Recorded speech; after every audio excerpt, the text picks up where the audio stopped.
Agora voltou. Voltou? O pessoal estava dizendo que estava escutando nós dois, Góis.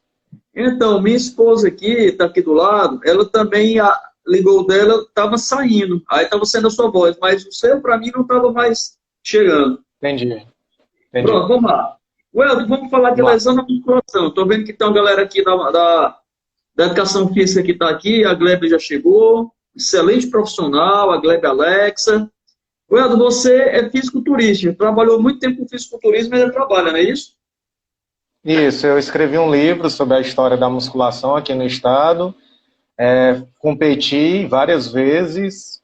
Nunca gostei de treinar atleta porque eles dão um pouquinho de trabalho, né? Eu já fui atleta, eu sei que atleta dá um pouco de trabalho, mas acompanho muito e estudo muito sobre alguns fatores que o pessoal achava que era empírico, mas que hoje algumas coisas utilizadas no fisiculturismo são bem basadas.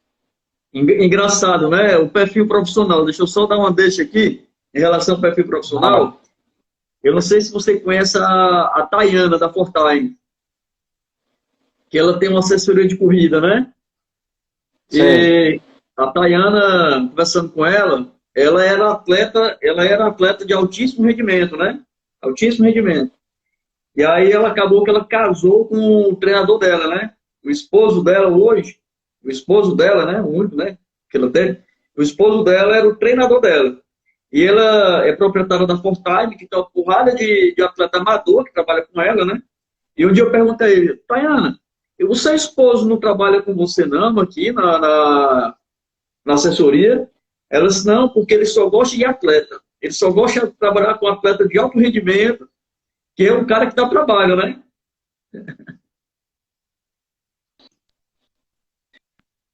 Trabalho. É.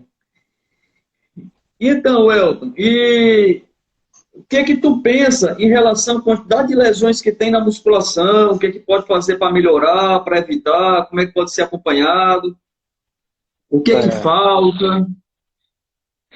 Como eu estava dizendo, Góis, eu andei fazendo uma pesquisa prévia para a gente ter essa conversa, né? E o primeiro que eu percebi é que tem um conteúdo um pouco pobre sobre o assunto, muito generalista e mesmo quando a gente fala de literatura, ao consultar a literatura, eu vi um viés que tem em alguns trabalhos que eu vou comentar daqui a pouco.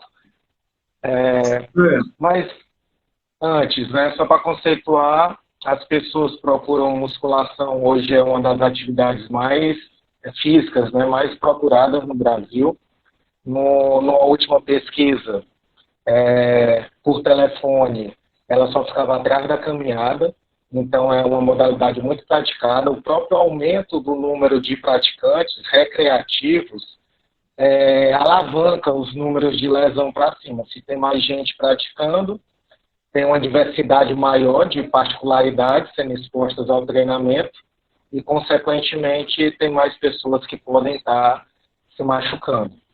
As pessoas procuram a musculação principalmente por estética, isso foi uma pesquisa que eu fiz, estética, profilaxia, terapêutica, né, aí onde entra também o profissional de fisioterapia, recreativa. Só que o grande problema, a maioria dos estudos, o embasamento dos profissionais dentro da academia é voltada para o desempenho. Então, muitas vezes, esse cara que só quer um ganho na mobilidade, ele só quer uma maior ergonomia, ele quer uma independência física, digamos assim, ele está sendo submetido a um tipo de treinamento que talvez não fosse o mais indicado para o perfil dele naquele momento, né? Então, o primeiro comentário que eu tenho a fazer é nesse sentido. O segundo comentário que eu tenho a fazer é em relação aos trabalhos. Eu pesquisei por alguns trabalhos que mostram a incidência de lesões musculares e articulares dentro da musculação. E o que a gente percebe é que muitos desses trabalhos, eles usam como N amostral pessoas que já praticam a musculação. Ou seja, são pessoas que dentro da nossa ideia de uma possível lesão aguda ou crônica, eles já estão cronicamente submetidos a um processo.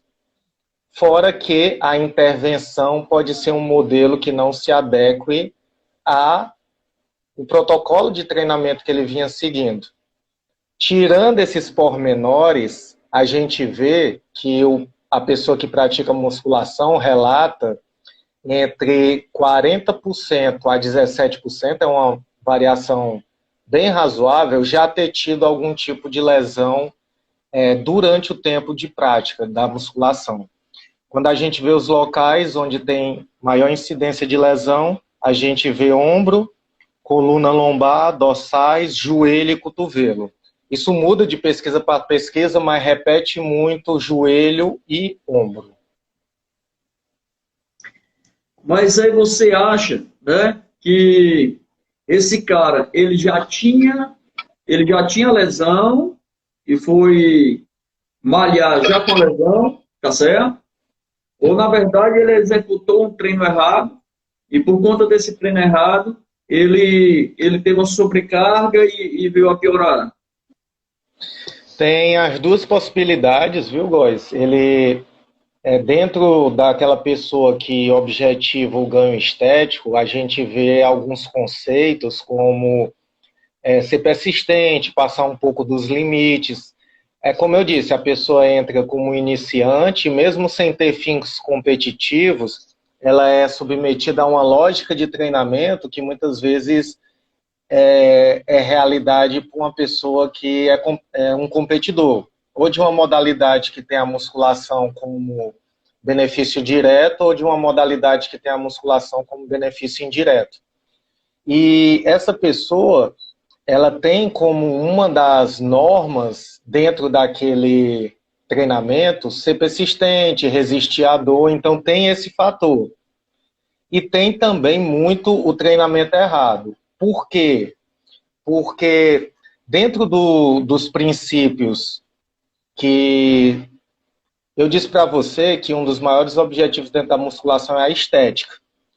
E em torno disso giram algumas lógicas do treinamento, como a individualidade biológica, a adaptação, a continuidade e a sobrecarga. Além de outros, né? A gente pode citar ainda o volume, intensidade e o princípio da especificidade. Mas se a gente for só no princípio da sobrecarga, o que é que ele diz? Que um estímulo constante, lembrando, isso é o objetivo hipertrofia, né? Estético. O estímulo constante, ele não traz adaptações. Ele pode causar até destreinamento. Então, há uma busca constante pela sobrecarga, seja no aumento do volume de treinamento, seja no aumento da intensidade do treinamento, seja mudando os exercícios mais simples para exercícios mais complexos. Uhum. Muitas dessas manobras podem gradativamente ser um fator de risco para a lesão. Não vou dizer que são lesivas, né, mas podem ser um fator de risco para ocasionar uma lesão. E o que você acha que pode ser feito para evitar, hein, Well?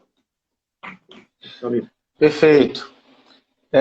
Eu vou citar dois artigos, Góis.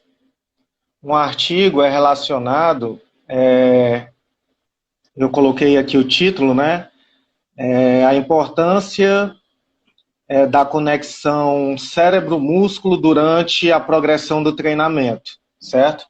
O que é que esse artigo diz? É um artigo de 2018 e ele diz o seguinte, que existe uma coisa chamada foco interno.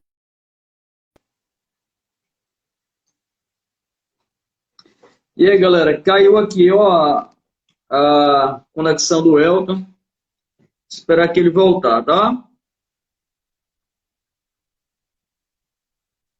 Pronto. Chegou.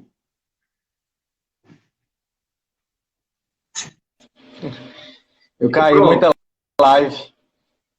Cara, o Instagram não tá entregando, tá complicado. Muita live ao mesmo tempo. Então, que eu tava... de conteúdo às 18 horas, aí é YouTube. Todo mundo tem que correr para o YouTube. O, o artigo que eu estava citando, Góes, ele cita o seguinte: existe um negócio chamado foco interno e foco externo. Foco interno, eu mentalizo, eu ensino a pessoa a solicitar as musculaturas necessárias para fazer um movimento. Foco externo, eu ensino o movimento. Aí, um exemplo bem simples. Quando a gente está ensinando o aluno a fazer a flexão do cotovelo, rosca direta para bíceps, aquele grupo que você adora, a gente não ensina a pessoa a contrair a musculatura, a sentir o músculo controlando a subida e a descida do peso. A gente ensina a levantar o peso. Então o aluno fica na cabeça, olha, eu tenho que fazer 12 repetições levantando esse peso. O ensino já começa errado, porque eu dou foco na tarefa e não na musculatura que está sendo trabalhada. O segundo artigo que eu ia comentar é adaptações ao treinamento de força morfológicas e neurológicas, morfologia e neurologia, as contribuições morfológicas e neurológicas para o aumento da força. Esse artigo diz o seguinte, que quando você tem uma adaptação estrutural, ou seja, seu músculo cresce, seu músculo fica mais forte, durante um treinamento, é mais difícil você deixar de fazer aquele treinamento. Você cria um engrama, uma memória daquele movimento. E fica mais difícil de tirar. Então, olha as duas situações. O cara ensina a focar na tarefa e quanto mais ganho você tem, principalmente no princípio inicial de treinamento, mais fixo fica aquele movimento. É por isso que você vê mesmo pessoas muito fortes, você ensina eles a reduzirem a carga e eles têm dificuldade de fazer o movimento correto, mesmo com a carga mais baixa.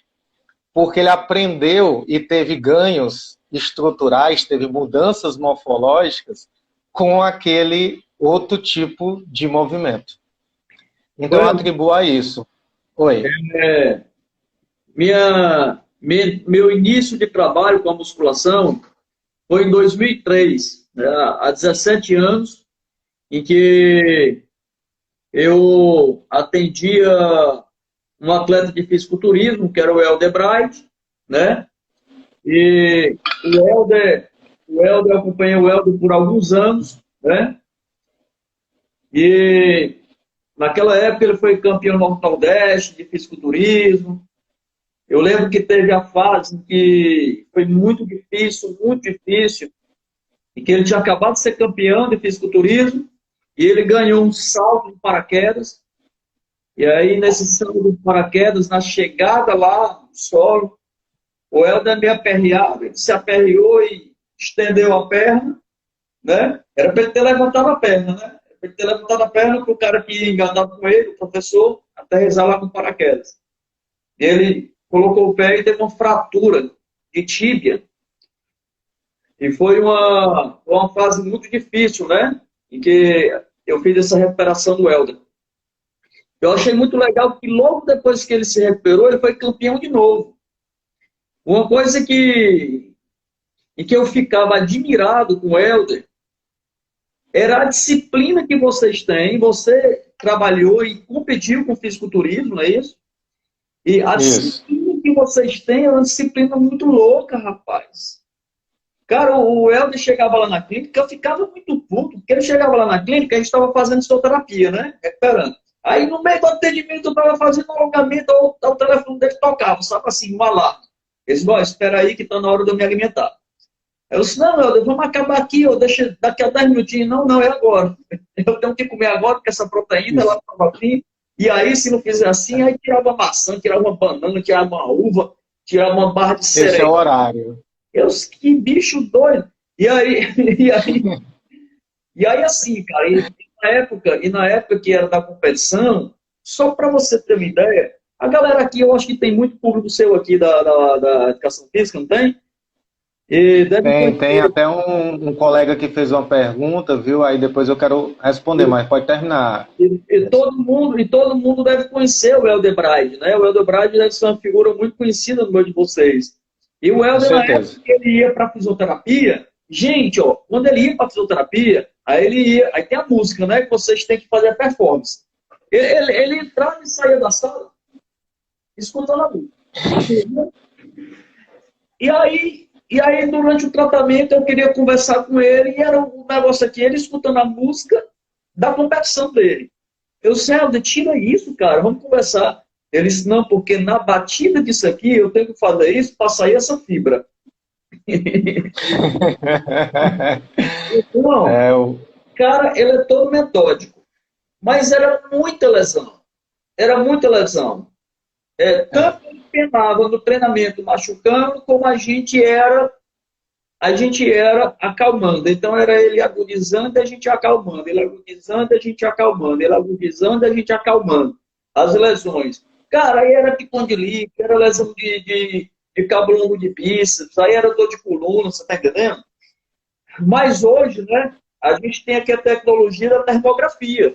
Então, com a termografia, a gente consegue, tá certo? A gente consegue saber exatamente se tem um grupo muscular que está com sobrecarga fisiológica. Isso é muito legal e pode prevenir as dores, pode prevenir as lesões, né? Já é um pouco diferente como em 2003. Isso que eu estou falando para vocês foi há 17 anos. Né? Hoje a educação física caminha de uma forma diferente. Eu lembro, sabe, Elton, e eu queria parabenizar vocês, tá, da educação física, porque a evolução que vocês tiveram nos últimos 15 anos foi uma coisa de louco, cara. A evolução que vocês da educação física tiveram nos últimos 10 anos foi uma coisa de louco. Eu acompanho muito de perto a profissão de vocês, como eu já disse para vocês. Eu era sócio de uma academia lá na Beira-Mar, que era Meta, que eu tinha meu estúdio de pilates lá. Depois eu era coordenador da Espaço Vital, que era outra academia na Beira-Mar. Depois eu tive uma academia na Rui Barbosa, que hoje é sentido único que tem na Rui Barbosa. Antes ela era minha, né? E até hoje eu trabalho diretamente com atividade física. E assim, eu acompanho a caminhada de vocês. E vocês estão crescendo, cara, absurdamente. Olha só, deixa eu falar de você, tá certo? Há 15 anos, né, eu passei 10 anos da minha vida ministrando curso de Pilates, sabe? E aí os cursos de Pilates, eles eram assim, sabe? Se a gente tivesse 20 alunos, eram 19 fisioterapeutas e um profissional da educação física. Né? Aí, quando bombavam, tinha 3 profissionais da educação física e 17 fisioterapeutas, né? E aí, eu conversando contigo agora, o cara mestre, doutor, terminou o doutorado, né? Estou terminando. Escritor, você está entendendo? Escritor, e se a gente abrir aqui, tem uma porrada de live agora, professor da educação física, fazendo coisas fantásticas, cara. Vocês estão de parabéns. E isso daí, só quem ganha, cara, só quem ganha é a população. Porque as academias estão entupidas de alunos querendo resultado, não é nem o resultado, querendo a parte estética, né? E antes não, era o negócio da maromba, né? Isso. Perfeito. Só agradeço, viu, Góis? Perceber que as também estão vendo, né, esse crescimento da educação física. Tem muita gente brigando para isso, porque a gente era bem rotulado, tanto na parte escolar como na parte da saúde, propriamente dita. Né? Então, fico muito feliz de ver que um profissional que é referência na fisioterapia percebe esse crescimento da educação física. Eu fico bem satisfeito mesmo. Góis, o João... É bom, só tem que ter cuidado com as lesões. O João Walter, ele é um profissional, um colega também. Ele é professor da Smart hoje, né? É um grande professor. E ele está perguntando se o foco na concentração, concentrar no músculo que está fazendo o exercício, faz alguma potencialização no recrutamento. Estudos com eletromiografia, João Walter, mostram uma atividade elétrica maior do músculo que você se concentra. Mesmo quando você pega um movimento biarticular, como o supino, que tem a adução horizontal do ombro, né, feito pelo peito, e a extensão do cotovelo feito pelo tríceps, você se concentrar no tríceps ou no peito mostra atividade elétrica maior em um ou no outro. Agora, se isso influencia no ganho tecidual, aquele estudo que eu citei mostra que foi visto uma maior hipertrofia no bíceps, em outras condições, em outro desenho metodológico. Mas só no bíceps, né? Aí a gente pode pensar que se foi por causa do tempo de intervenção, entre outros motivos, né? Welton, como é que vocês monitoram, tá certo? Um paciente que chega, por exemplo, na academia e diz assim, ó, eu acabei de vir para o tratamento com hernia de disco. Eu estava com dor lombar, eu tenho uma hernia de disco, eu acabei de fazer um tratamento. Como é que vocês caminham com essa demanda de pacientes, de alunos, né, na verdade? O correto, Góis, é que quando você trabalha com movimento, você sabe disso, você foi professor de biomecânica, né? Quando você trabalha com movimento, você tem que ver a distribuição de cargas em torno dos possíveis eixos que pode ter rotação em torno deles, né? Então, se a gente pensar em posições onde a coluna tenha que se estabilizar ou que tem a possibilidade de rodar, são posições que talvez nesse momento inicial não fossem tão adequadas para esse paciente. Eu ia até comentar um pouco mais na frente, né? Que quando a gente... Quer falar? Como você é um cabra das antigas, né? Das antigas, você deve lembrar daquele discozinho que tinha na academia e você o twist. Ninguém pode fazer print agora e não pode salvar, tá? Fica aí. Você lembra daquele exercício que tinha antes? Você pegava alguém, subia um negócio aqui e ficava... Como era o nome? Twist. Twist. Aí eu tava dando aula, cara. Onde era que eu tava dando aula um dia desse, rapaz? Eu acho que eu tava no Tocantins. Aí você, galera, vocês lembram do negócio das antigas que tinha, você tá entendendo? E que o cara ficava fazendo assim. Aí o aluno falou, professor, das antigas não. Nas praças... Ainda tem, né? Nas praças é só o que tem. Entendeu? E a galera não entende que, por exemplo, coluna lombar não foi feita para rodar. Perfeito, é isso mesmo. A coluna cervical, a faceta é assim, ó. Você tem uma vértebra aqui e a outra chega, ó. Aí você tem aqui coluna cervical. Então, a cervical, eu vou botar aqui, ó. Uma vértebra na outra, tá? Ó. Então, a cervical faz uma flexão, facilmente faz uma extensão, facilmente ela roda para um lado, facilmente ela roda para o outro, facilmente ela desliza para um lado e facilmente ela desliza para o outro. A lombar é assim, ó. A lombar é assim, chega a outra vértebra e encaixa assim, ó. Pá! Então, a lombar faz flexão e faz extensão, mas não roda. A lombar, no seu contexto todo, ela tem de 5 a 10 graus de rotação. Se o cara for muito flexível, chega a 20. Então, ou seja, cada vértebra só roda de 2 a 3 graus. E o cara ficava na academia, né? Imagina, cara. Imagina, olha o problema, tá certo? Vamos colocar aqui... Eu acho que até algo que vocês têm que trabalhar com consultorias, cara, para montagem de um equipamento desse. Esse equipamento está nas praças, não é isso? Ele, além de estar nas praças, é exatamente o movimento que machuca a lombar. E para piorar, você sabe quem é que faz esse exercício? São os idosos. Que não tem mais disco. O disco já está achatado, porque já está desgastado, já está desidratado. As vértebras já estão achatadas, já tem osteófitos marginais. Você está entendendo? Já tem osteófitos marginais, já tem um espondiloartrose. E os idosos estão lá. Não é coronavírus, mas está matando a lombar tudinho. É isso mesmo, Góis. É complicado. É uma informação básica, né? Tem uma pergunta em cima disso, né? A Joana. Professor, sobre treino de oblíquos, tá certo? Movimento de flexão lateral, pode ser feito?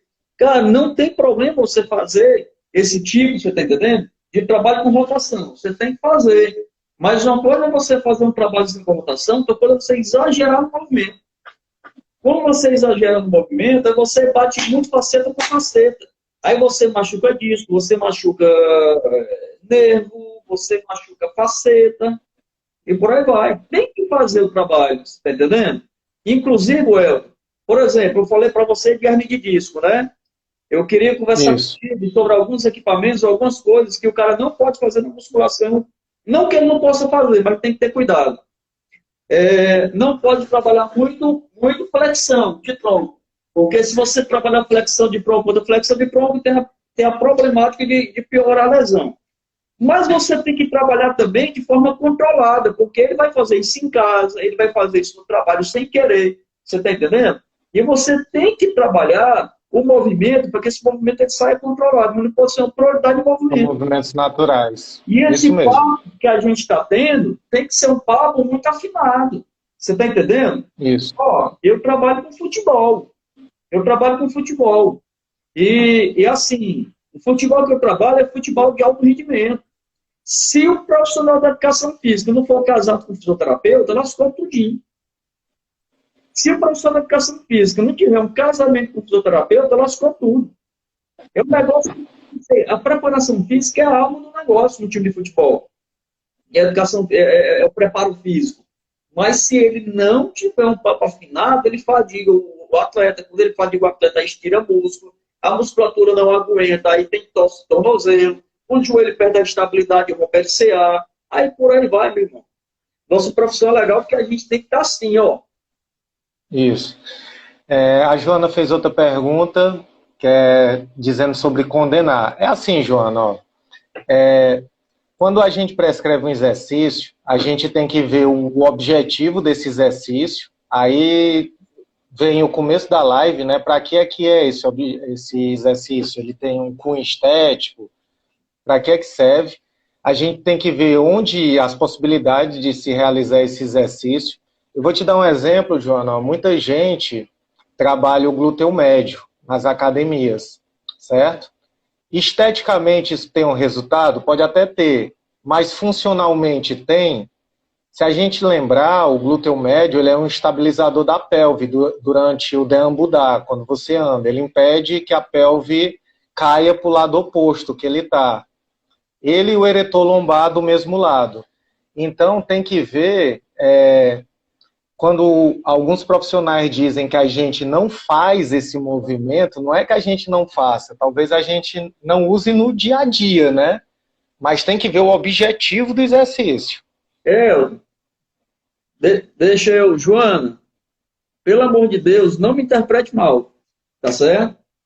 Mas se o seu professor disse que nós não temos flexão lateral de tronco, existe dois caminhos.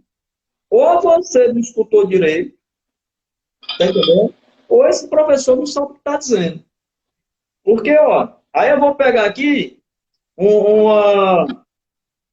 Ei, fazer uma propaganda do meu livro, viu? Vai, faça aí. Fazer uma propaganda do meu lado. Tem um músculo chamado quadrado lombar, tá aqui ele, ó. Esse músculo quadrado lombar é um músculo gigantesco. Esse músculo aqui quadrado lombar é um músculo gigantesco. É grande. Só para você ter uma ideia, o trabalho com osteopatia, existe 3 formas diferentes de você alongar o quadrado lombar. Você alonga a fibra anterior, alonga a fibra média, alonga a fibra posterior. Tá certo? E esse músculo, praticamente uma das únicas funções que esse músculo tem, que ele é gigante, é fazer flexão de tronco e de lombar. Entendeu? Então, aqui, ó, tá aqui o quadrado lombarzinho aqui. Você diga ao seu professor que compra um livro aqui do professor Góes e depois aprender musculação. Perfeito. Mas tem realmente, viu, Joana? Eu acho que a maior dúvida surge do porquê que a pessoa está fazendo aquele exercício. Para quê? Aí, a partir daí, abre muitas discussões, né? Eu preciso de peso livre para isso, peso em máquina. A máquina tem a mecânica adequada, e não chamem biomecânica na máquina, pelo amor de Deus, né? Porque máquina não é viva, a máquina tem mecânica. Tem gente que fala biomecânica, você tem uma biomecânica. Como é a história, diz aí? Como é? Como é a história? Hã? Como é a história? Dizer que é a biomecânica da máquina. da máquina. A máquina não tem biomecânica, ela pode fornecer uma boa biomecânica, mas aí depende da pessoa, né? A máquina, ela tem mecânica, ela não é viva, né?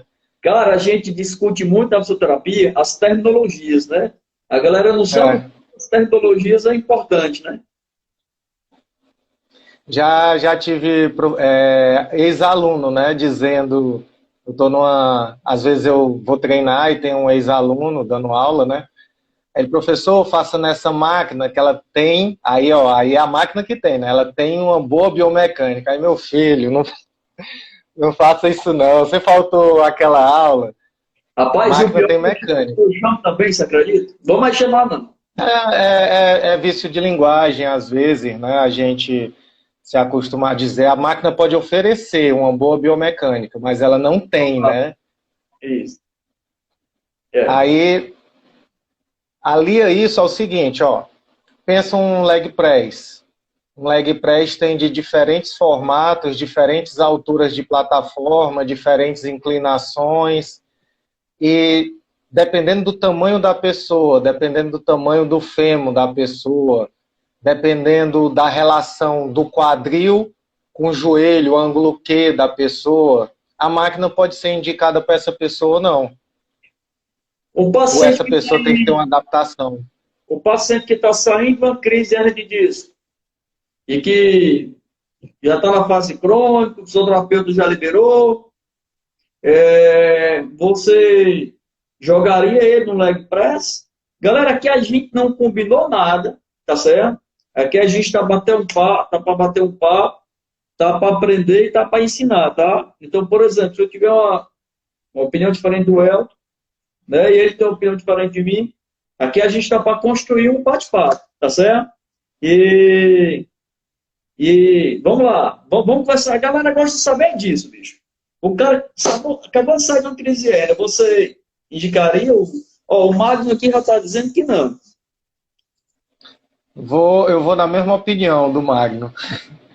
Por Eu quê? acho que, porque às vezes, você tem, por exemplo, o psoas ilíaco, né? O psoas ilíaco, ele tem um paradoxo. Ao mesmo tempo que ele faz a flexão do quadril, ele faz a extensão lombar, da coluna lombar. Então, resumindo, dependendo do grau de flexão que a pessoa está descendo, esse leg press, ele pode ter uma anteriorização, uma extensão da coluna e pode estar comprimindo essa área que estava afetada. Mas é o que eu estava te dizendo, Góis. Eu acho que nessa conversa entre o profissional de educação física e o fisioterapeuta, a gente pode ver alguns ângulos de segurança para a pessoa fazer a máquina. E também pensar, pode dizer que você chegou para mim e disse assim, Elton, eu percebi que pela estrutura dele, a gente fez uns testes aqui, ele desce tranquilamente até tantos graus, mas sem fazer esse movimento da lombar. Aí eu vou pensar, será que vale a pena colocar ele lá só para fazer essa amplitude? Aí é dessa conversa que pode sair a prescrição para indicação de um exercício ou outro, né? Só a gente se questionar, será que eu colocaria ele para fazer um agachamento, fazer um leg press? É porque tem algumas particularidades nesses movimentos que podem ser restritivas para ele. O que você acha? Não, eu acho totalmente contraindicado o leg press, né? Na verdade, o Pessoas, quando ele contrai, ele junta uma vértebra com a outra, né? Isso. O Pessoas, ele junta uma vértebra com a outra. O posicionamento dele, quando ele vai contraindo, ele vai compactando as vértebras. E nos primeiros graus de flexão Já do acontece. quadril, ele, na verdade, quem faz a flexão de quadril não é ele. Né? Nos primeiros graus, você tem aqui o acetábulo, nos primeiros graus ele coata a cabeça do fêmur com acetábulo. Aí quando você passou de 20 graus, 20, 30 graus, aí não, aí a flexão do quadril já é praticamente 100% de pessoas.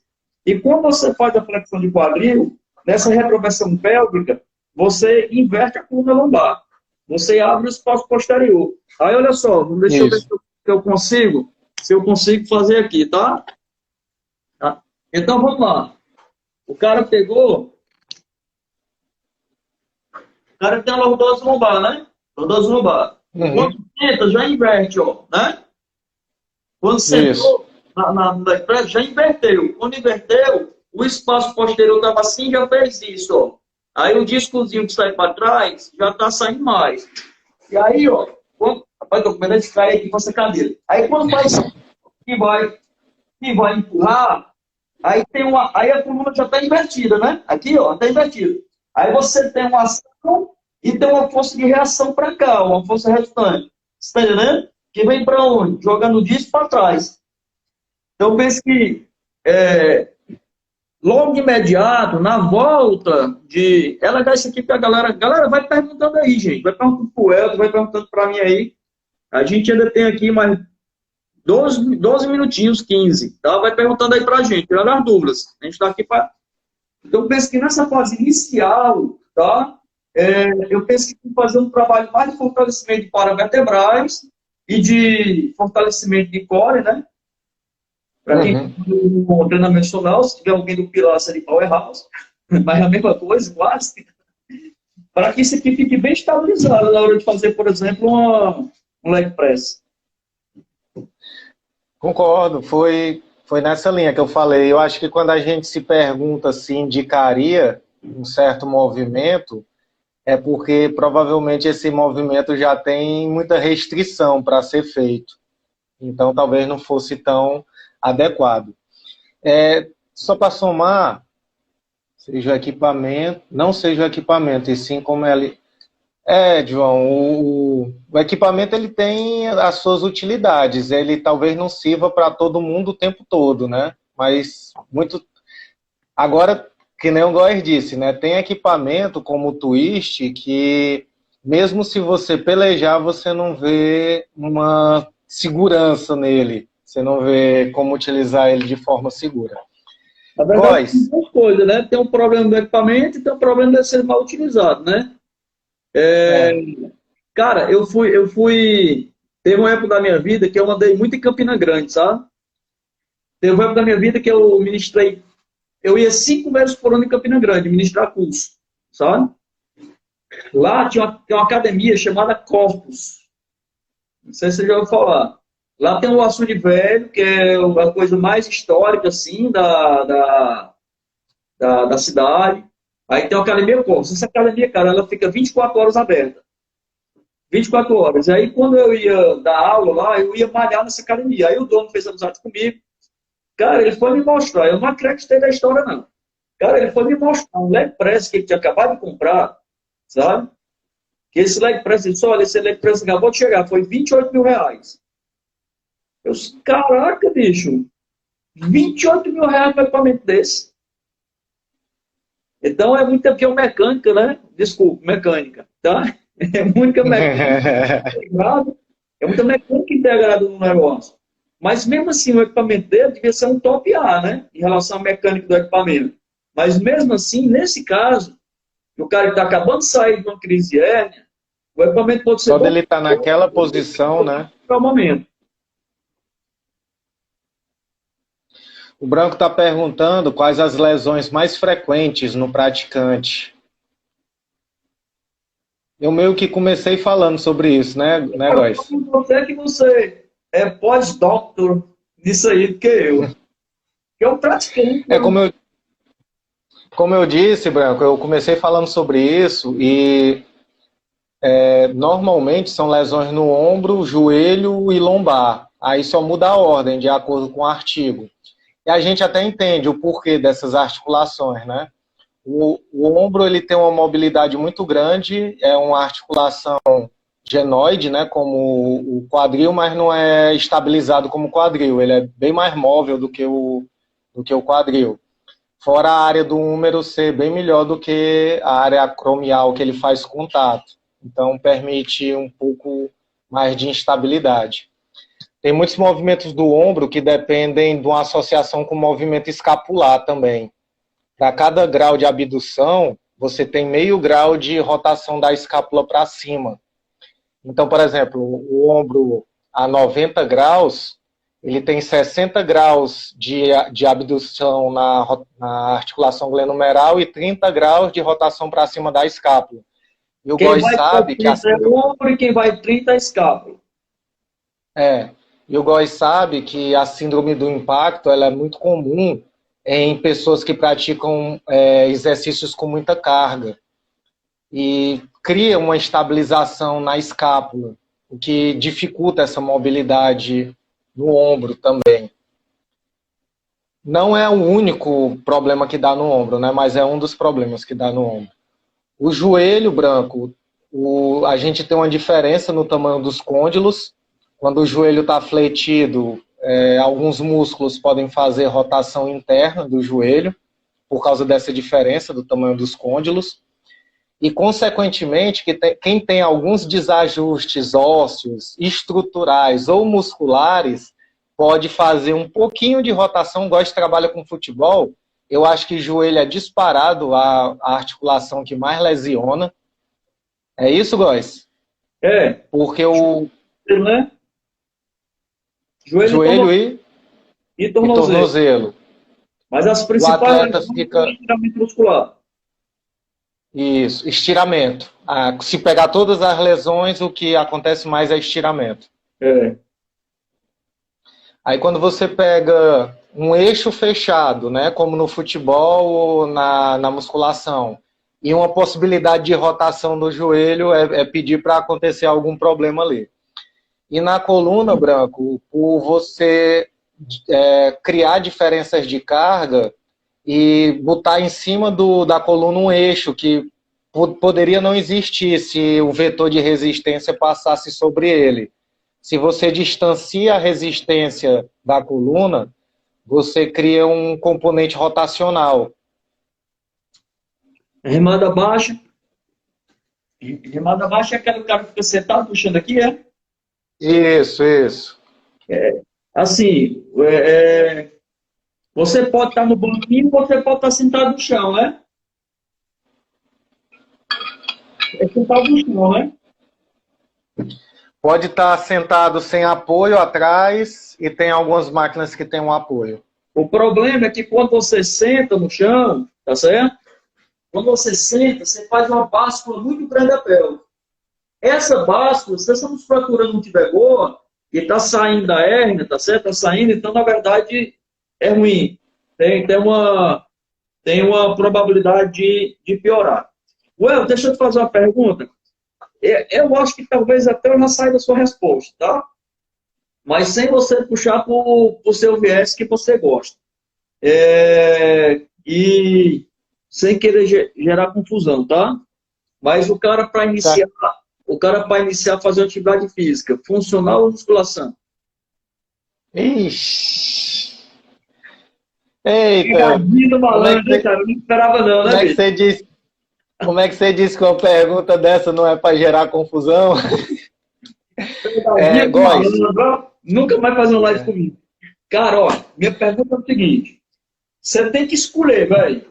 Tem que escolher. Aqui não tem negócio de fazer os dois. Ou é um ou é outro. Tá certo? Os dois são importantes, tá? Mas vamos supor, quem tem que escolher, o que você prefere começar indicando? Sem puxar a sardinha pro teu saco, a musculação, se tu achar. O que tu acha?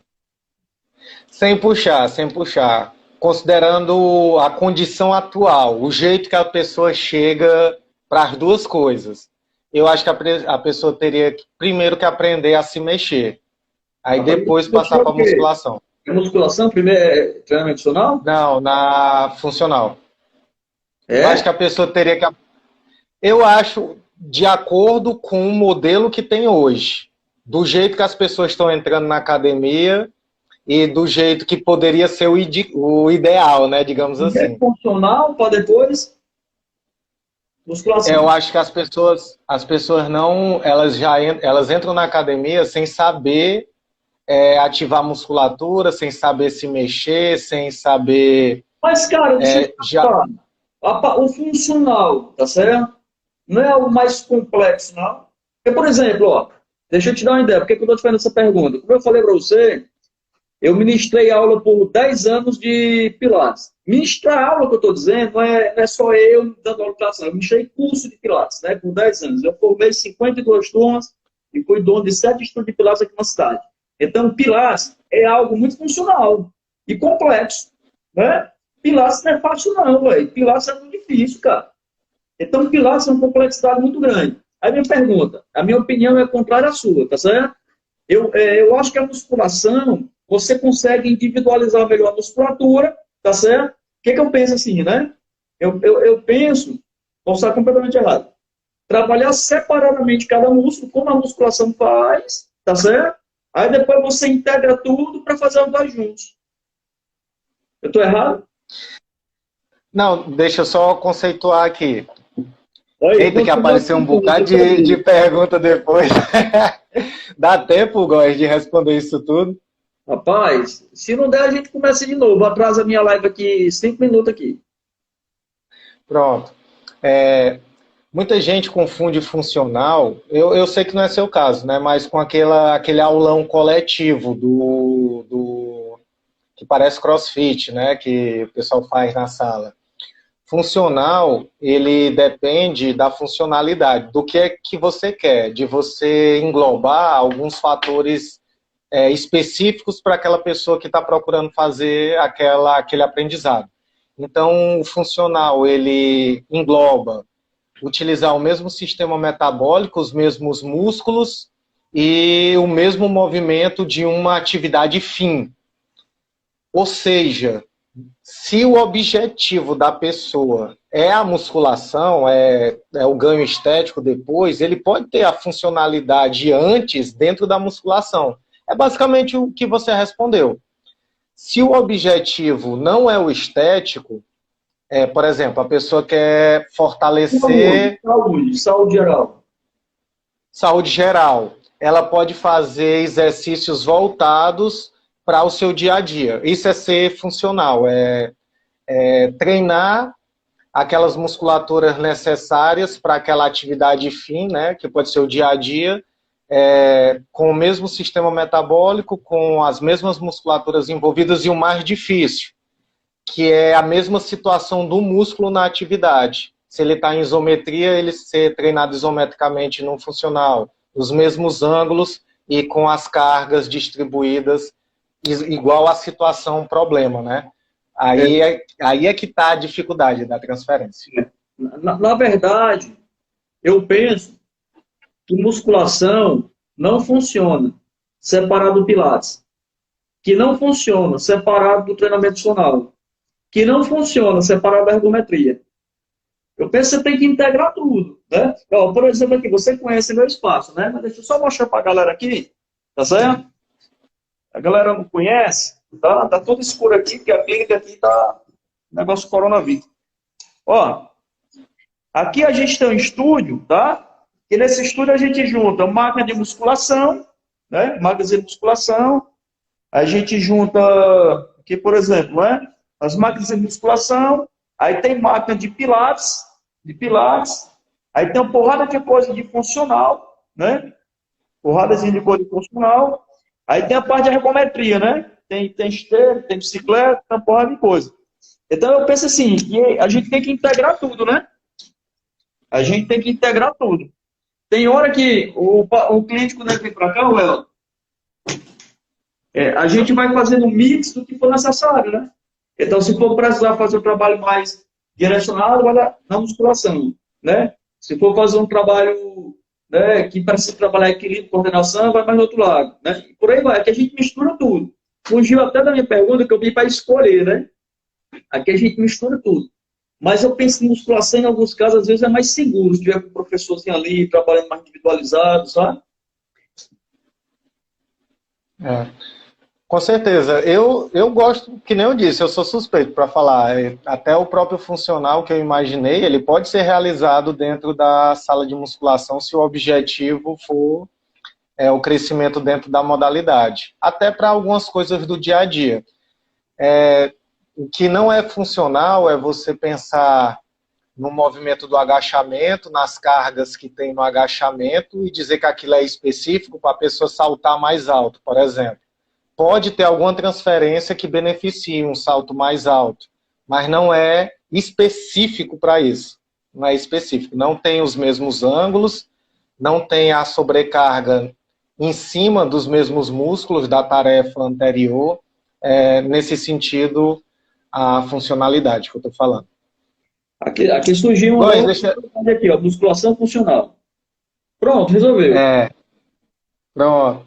Rapaz, o Thiago arrumou uma cliente aqui para ti, ó. Cliente tem que mandar uma pessoa que, ó, tem escoliose, lordose, lombalgia, frouxidão ligamentar, LCA rompido, já operado, dores no joelho, tornozelo e ombro.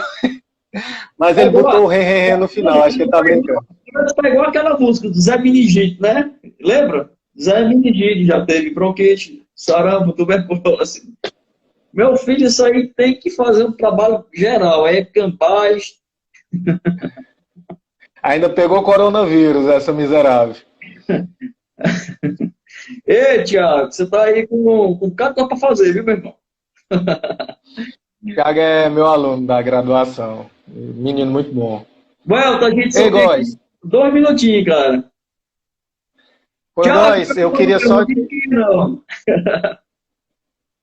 Me dá só autorização para depois botar essa nossa conversa no YouTube?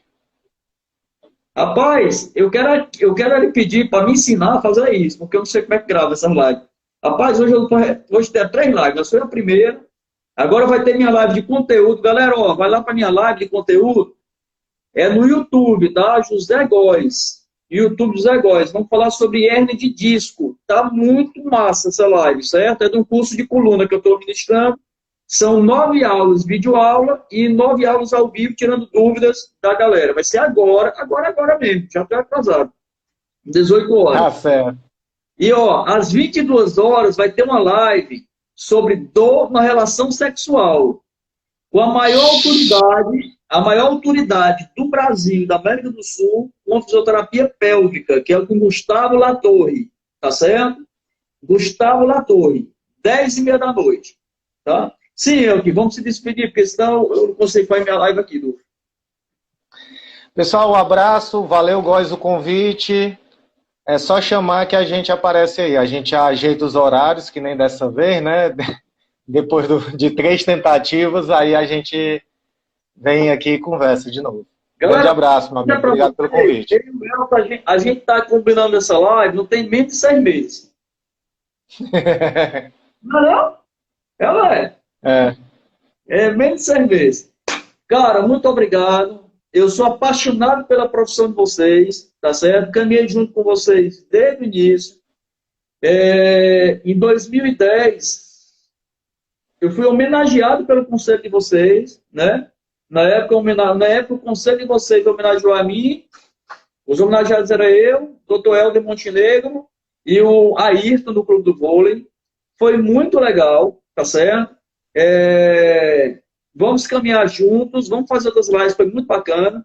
Eu não sei se está perguntando sobre o meu livro ou se é no livro do Elton. Se for no livro do Elton, vai lá no direct dele aí, pergunta, tá certo? O meu aqui, ó. Você vai lá no meu direct também, pergunta que eu mando o link para vocês. E, bicho, obrigado, viu? Tamo junto, Góes. Abraço, meu amigo. Até a próxima. Deus abençoe.